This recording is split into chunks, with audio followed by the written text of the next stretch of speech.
Bienvenue à tous dans ce module 1. Donc, ici, c'est le module 1. C'est ici que la formation va effectivement commencer. Donc, comme je vous l'avais dit dans la vidéo d'introduction, on va commencer par les bases. On va définir c'est quoi le trading. On va définir les petites notions du jargon. Voilà. Donc, déjà pour commencer, je vais prendre un petit exemple pour que vous puissiez vraiment comprendre c'est quoi exactement le trading, en quoi exactement le trading consiste. Donc, on va prendre un simple exemple. Le trading, c'est rien de compliqué, simplement expliqué. Vous pouvez voir le trading comme du commerce. Voilà. Vous pouvez voir le trading comme du commerce. C'est comme si, je vais prendre l'exemple sur les BIC. C'est comme si vous arrivez dans un marché de BIC. On vous dit que les BIC, la valeur des BIC varie. La valeur des BIC varie, c'est-à-dire que quand vous prenez un BIC, sa valeur peut être aujourd'hui à 100 francs et demain, le prix du même BIC part à 200. Et après demain, ça revient à 50 francs. Et après encore, ça remonte peut-être à 300. Donc, la valeur d'un BIC varie. Ça monte, ça descend, ça monte, ça descend. Donc, sur ce marché de BIC-là, vous cherchez à faire de l'argent. Vous cherchez à faire de l'argent sur le marché des BIC. Mais vu que le marché des BIC, c'est-à-dire le prix du BIC varie, ça monte, ça descend, ça monte, ça descend. Si on doit représenter, on aura quelque chose de comme ça. Ça monte, ça descend, ça varie. Vous voulez vous faire de l'argent sur cette variation du prix des BIC. Qu'est-ce que vous allez faire? Déjà, il y a deux manières pour vous de vous faire de l'argent grâce à cette variation du prix des BIC. La première manière de vous faire de l'argent, c'est dans l'achat du prix des BIC. L'achat des BIC. Achat. Et comment procéder pour acheter et se faire du bénéfice. Là, si vous regardez, si par exemple à l'instant T, le prix d'un BIC est de 100 francs et que vous avez analysé le marché des BIC et trouvé que dans les prochaines heures ou bien dans les prochains jours ou peut-être dans les prochaines semaines, le prix des BIC, le prix d'un BIC va aller à 200 francs. Ça, c'est l'analyse que vous avez faite. Donc, votre analyse vous dit que le prix d'un BIC va aller à 200 francs. Donc, qu'est-ce que vous allez faire sur le champ pour vous faire de l'argent grâce à cette variation? Vous allez acheter les BIC. Vous allez faire un achat. Vous allez acheter une certaine quantité de BIC au prix de 100 francs. Au prix de 100 francs. Et ensuite, vous allez attendre. Attendre que quoi? Que votre analyse se confirme pour voir si voilà, votre analyse sera effectivement vraie. Donc, lorsque vous allez attendre, le prix des BIC passe effectivement, le prix d'un BIC. Mais bien sûr, c'est une certaine quantité de BIC que vous allez acheter, pas un seul BIC. Mais bon. Donc, le prix des BIC passe à 200 francs. Et donc, lorsque le prix va aller à 200 francs, qu'est-ce que vous allez faire? Vous allez vendre. Vous allez vendre la quantité de BIC que vous aviez acheté. Et là, sur ce coup, vous allez faire un bénéfice de 100 francs sur chaque BIC. Donc, ça, c'est la première manière pour vous de vous faire de l'argent, grâce à la variation du prix des BIC. Voilà. La deuxième manière pour vous de vous faire de l'argent, c'est dans la vente.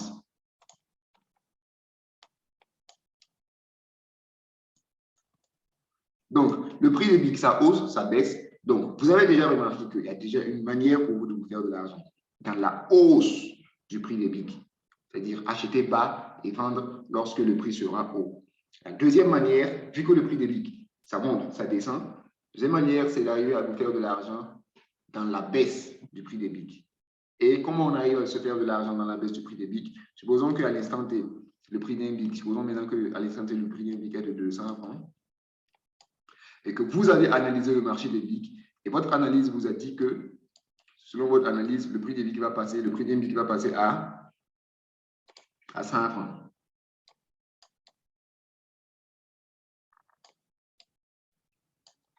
Donc, là, qu'est-ce que vous allez faire? Vous avez des BIC.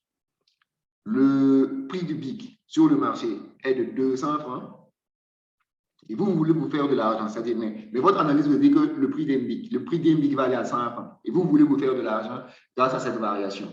Qu'est-ce que vous allez faire avec les BIC que vous avez? Vous allez vendre les BIC que vous avez. Et vendre vos BIC que vous avez sur le champ pendant que le prix d'un BIC est de 200 francs. Et lorsque, effectivement, après, c'est-à-dire que lorsque, après plusieurs heures ou encore, après plusieurs jours, encore plusieurs semaines, le prix du BIC baisse effectivement à 100 francs, vous allez faire quoi? Vous allez racheter les BIC que vous aviez vendus à 200 francs. Et là, sur ce coup, vous faites un bénéfice de 100 francs sur chaque BIC. C'est-à-dire que vous aviez un BIC qui coûte 200 francs, vous avez vendu ce BIC à l'instant T, au moment où ça coûtait 200 francs, et après, le prix du même BIC est allé à 100 francs et vous avez racheté. Donc, vous voyez que vous avez gagné 100 francs. 100 francs de bénéfice. Donc, c'est comme ça que le trading aussi fonctionne. Comme ça que le trading aussi fonctionne. Donc, mais avant de rentrer dans les éléments techniques du trading, je vais continuer avec l'exemple. Bien sûr, vous êtes sûrement en train de vous demander qu'est-ce qui fait monter, qu'est-ce qui fait hausser ou bien baisser le prix des BIC. Ça, c'est la disponibilité des BIC sur le marché. S'il y a suffisamment de BIC sur le marché, le prix des BIC va faire quoi? Va baisser parce que les BIC sont disponibles. Et si les BIC se font rares sur le marché, c'est-à-dire s'il n'y a pas de BIC, il n'y a pas beaucoup de BIC sur le marché, les BIC vont se faire rares et le prix des BIC va hausser. Mais qu'est-ce qui rend les BIC rares ou disponibles? C'est les achats et les ventes. S'il y a beaucoup de gens qui achètent les BIC, s'il y a beaucoup de gens qui cherchent à acheter les BIC vont se faire rares. Et donc, le prix des BIC va hausser. Mais par contre, s'il y a beaucoup de gens qui sont en train de vouloir vendre des BIC, les BIC seront disponibles sur le marché et donc le prix des BIC va faire quoi? Va chuter. Donc, c'est l'offre et la demande qui fait hausser ou baisser le prix des BIC sur le marché. Donc, vous avez compris que c'est l'offre et la demande, c'est les différents achats et les différentes ventes qui font hausser ou baisser le prix des BIC. Maintenant, supposons qu'il y ait quelqu'un qui a beaucoup d'argent, un individu qui a vraiment beaucoup d'argent, au point de pouvoir s'acheter 90% des BIC sur le marché.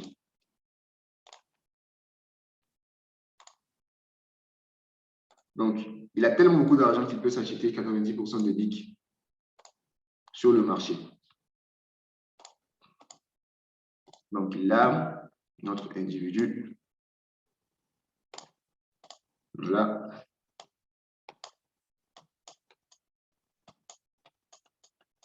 qui a beaucoup d'argent et qui est capable de s'acheter 90%.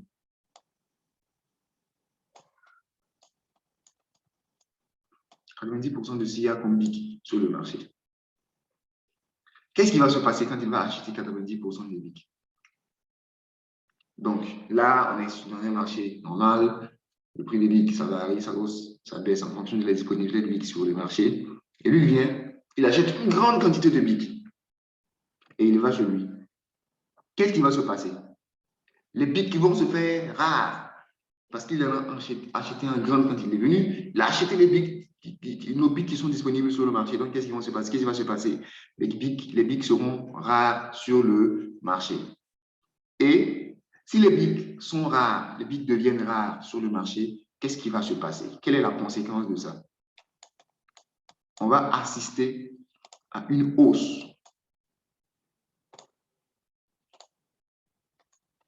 On va assister à une hausse du prix des BIC. Parce qu'il en a acheté une grande quantité, les BIC sont devenus rares. Donc, on va assister à une hausse du prix des BIC. Et supposons que le prix d'un BIC était à 100 francs. Donc, après son achat, le prix d'un BIC peut aller par exemple à 200 francs. Et après, lorsqu'effectivement le prix de chaque BIC va aller à 200 francs. Lui qui avait acheté en grande quantité au prix de 100 francs, et grâce à son achat, le prix a haussé, le prix du BIC a haussé.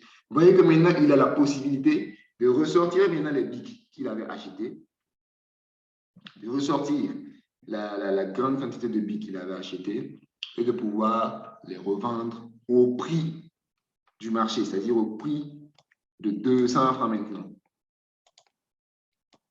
Prix de 200 francs. Donc, il a beaucoup d'argent, il achète 90% des BIC. Les BIC se font rares, donc les BIC deviennent chers, et donc lui, il ressort les BIC qu'il avait achetés et il les vend chers. Donc, cette personne-là, on dit qu'il a manipulé le marché des BIC. Donc, cette personne est un manipulateur de marché. Il est venu avec son argent, il a manipulé, il a acheté, il a manipulé le marché de telle sorte que les prix des BIC haussent et qu'il puisse vendre pour son propre avantage, pour son propre bénéfice. Donc, on dit qu'il a manipulé le marché des BIC. Et dans le monde du trading, cette personne s'appelle market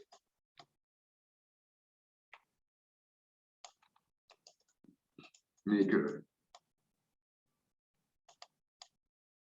Market maker. Donc, c'est des grandes institutions qui sont là, qui sont capables de manipuler le marché, qui ont beaucoup d'argent, vraiment beaucoup d'argent, qui sont capables de manipuler le marché et d'amener le marché dans leur sens, pour leur propre avantage. Donc, pour un individu lambda, pour un spéculateur, pour quelqu'un aussi, un intervenant sur le marché des BIC, qui n'est pas au courant de l'existence de cet individu, quand il va venir, qu'est-ce qu'il va faire? Il va chercher, vu que pour acheter, pour savoir si le prix d'un BIC va hausser ou baisser, il faut une analyse au préalable. Donc, cet individu qui vient sur ce marché-là et qui va aussi chercher à se faire de l'argent, va chercher à appliquer des techniques normales, des techniques que lui, il a appris et que, voilà, presque tout le monde utilise aussi pour analyser le marché. Donc, il va continuer à utiliser les mêmes techniques d'analyse pour savoir si le prix d'un BIC va hausser ou baisser, sans prendre en compte cet individu, sans prendre en compte ce market maker, ce manipulateur de marché. Donc, qu'est-ce qui va se passer? Si toi, tu utilises une technique normale, une technique classique, tu viens, tu analyses le marché des BIC, voilà, ton analyse te dit que tu vas acheter ou bien tu dois vendre et ton analyse te dit que tu dois vendre. Et pendant que tu pars, pendant que tu as vendu, pendant que toi, tu as décidé de vendre tes BIC, c'est-à-dire ton analyse a dit que le prix des BIC va baisser, cet individu vient à un moment où tu ne l'attendais pas. D'ailleurs, tu n'es même pas au courant de son existence. Cet individu vient et fait un achat de 90%. Alors que c'est un paramètre que toi, tu n'avais pas pris en compte vu que tu n'es même pas au courant de son existence. Donc, qu'est-ce qui va se passer? Pendant que toi, tu utilises toute technique d'analyse classique pour vendre, lui, il vient, il fait un achat. Donc, qu'est-ce qui va se passer? Bien sûr, la logique, c'est logique. Lui, il a acheté une grande quantité de BIC, donc le prix des BIC va hausser. Il n'est pas question de quelle technique toi tu avais utilisé pour analyser ou pas. Ça, lui, il est venu acheter 90% des BIC. Donc, naturellement, le prix des BIC va hausser. Peu importe la technique que toi tu avais utilisée, ça ne va pas marcher. Donc, il achète 90% des BIC, le prix des BIC se met à hausser, alors que toi, tu étais dans une position vendeuse. Donc, vous voyez que si vous n'êtes pas au courant de cette personne, des manipulateurs, de l'existence des market makers, il est compliqué pour vous d'arriver à faire de l'argent sur cette variation du prix des BIC. Parce qu'à chaque fois, votre analyse sera fausse en fait. Vous allez être là à appliquer des techniques pour acheter ou bien pour vendre. Et lui, il doit venir à n'importe quel moment, il vient et il invalide votre analyse. Maintenant, supposons que par un certain moyen, vous avez la possibilité de savoir à quel moment cet individu-là vient pour acheter. C'est-à-dire que vous êtes au courant, vous avez les informations, vous savez à quel moment il vient pour acheter, vous savez à quel moment il vient pour vendre. Qu'est-ce qui va se passer maintenant? Maintenant que vous savez à quel moment précis il vient pour acheter et à quel moment précis il vient pour vendre. qu'est-ce que vous allez faire? Vous allez chercher maintenant à le suivre. Lorsqu'il va venir pour acheter les 90%, la grande quantité de BIC, qu'est-ce que vous allez faire? Vous allez chercher à acheter en même temps que lui. Donc, si le prix des BIC est de 100 francs et qu'il est venu, il commence à acheter, vous allez acheter en même temps que lui, au prix de 100 francs. Et lorsque, effectivement, naturellement, le prix des BIC va hausser et qu'il va ressortir ses BIC pour vendre, si le prix des BIC allait à 200 francs, par exemple, il va ressortir ses BIC pour vendre, vous allez savoir aussi. Et en ce moment, vous aussi, vous allez sortir vos BIC et vous allez acheter en même temps que lui, au prix de 100 francs, pour les vendre à 200 francs, comme lui. Donc là, vous voyez que vous n'avez pas beaucoup d'argent au point de pouvoir manipuler le marché des BIC, au point de pouvoir manipuler le marché des BIC en votre avantage, comme le market maker, mais vous avez la possibilité de suivre le market maker. Vous avez la possibilité de faire exactement comme le market maker, de faire des bénéfices comme le market maker. Donc là, c'est comme si vous êtes un petit poisson, mais un petit poisson qui arrive à faire quoi? Qui arrive à nager avec les requins.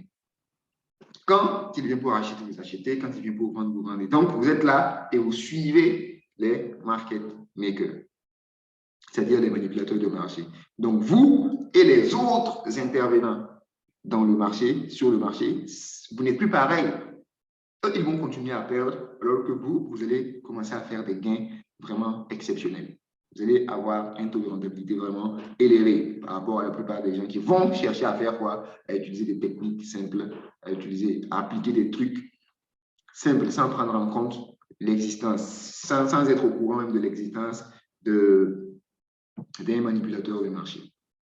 Donc, c'est exactement comme ça que le marché financier fonctionne. C'est-à-dire, c'est exactement comme ça que le trading fonctionne. Donc, la différence est que dans le trading, ce n'est pas des BIC que vous allez venir acheter ou vendre. Ce n'est pas des BIC que vous allez venir acheter ou vendre, c'est des actifs financiers.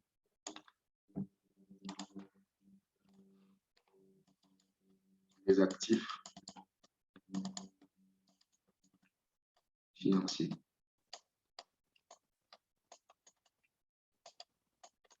Les actifs financiers, ça peut être quoi? Les devises.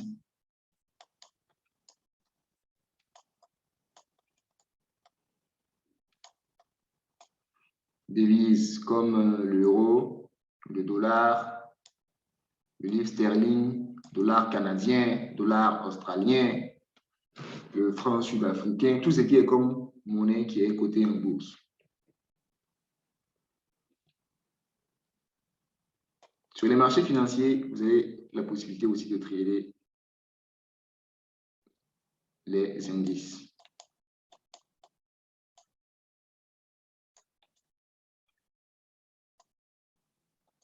Vous avez la possibilité de trader les matières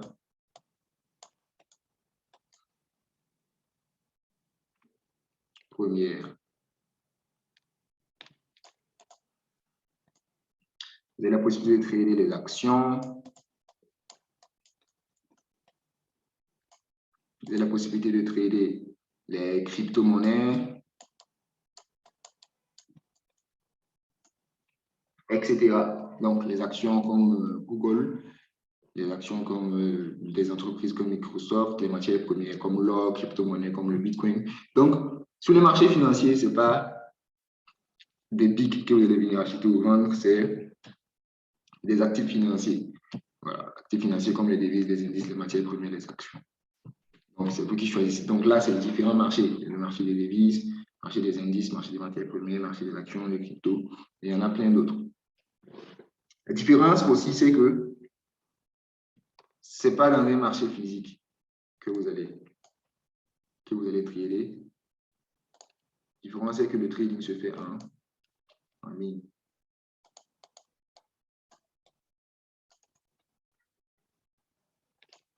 Le trading se fait en ligne grâce à une plateforme, une des plateformes qui est utilisée, MetaTrader 4.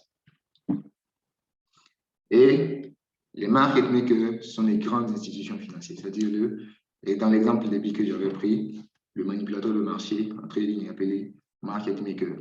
Donc, c'est des grandes institutions financières qui sont installées à New York, à Londres, à Tokyo et dans plein d'autres localités et qui ont réellement beaucoup d'argent, et qui sont capables de manipuler le marché comme ils veulent, à leur avantage.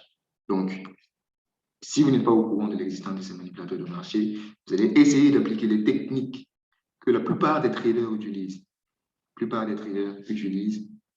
Et comme la plupart des traders, vous allez aussi faire des pertes. Mais si vous êtes au courant de l'existence des market makers et que vous savez comment ils opèrent, vous allez faire quoi? Vous allez arriver à faire comme eux, à faire au moins comme eux et arriver à faire de gros bénéfices. Donc, toute la formation sera axée sur comment arriver à trader comme les market makers. Voilà. Arriver à trader comme les market makers, c'est arriver à faire partie des 10% des traders gagnants. Parce que vous êtes sûrement au courant que sur les marchés financiers, 90% des traders sont perdants. Pourquoi 90% des traders sont perdants? Parce que 90% des traders trade de la même manière et ils ne sont même pas au courant de l'existence des manipulateurs de marché. Donc ici, on va apprendre à trader comme les manipulateurs de marché. Donc, on va s'arrêter ici pour cette vidéo et rendez-vous dans la prochaine vidéo pour la suite.